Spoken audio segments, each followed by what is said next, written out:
নমস্কার সবাইকে, আমি মুক্তা নতুন একটা রেসিপি নিয়ে চলে আসছি তোমাদের সাথে শেয়ার করার জন্য। তো ইনগ্রিডিয়েন্টসগুলো দেখতেই পাচ্ছ, বুঝতেই পারছো আমি আজকে কী রান্না করব।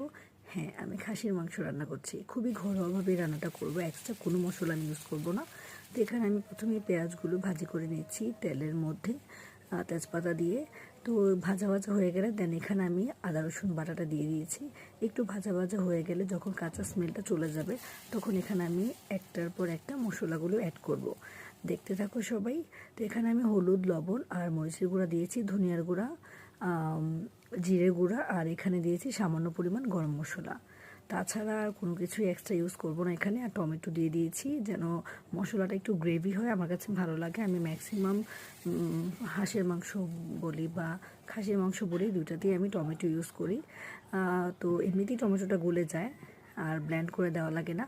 আর দেন আমি মশলাটা যখন কষানো হয়ে গেছে আমি কিন্তু খাসির মাংসটা এখানে অ্যাড করে দিয়েছি।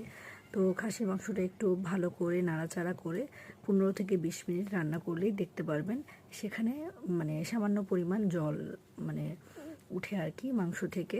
তো জলটা উঠলে পরে ভাজা ভাজা করতে হবে। আমি কিন্তু একদমই ঢেকে রান্না করি না।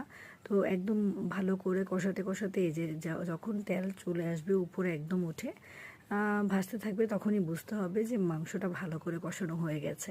দেন পরিমাণ মতো ঝোল দিয়ে নামিয়ে ফেলবো। ভালো থাকুন সবাই, টাটা।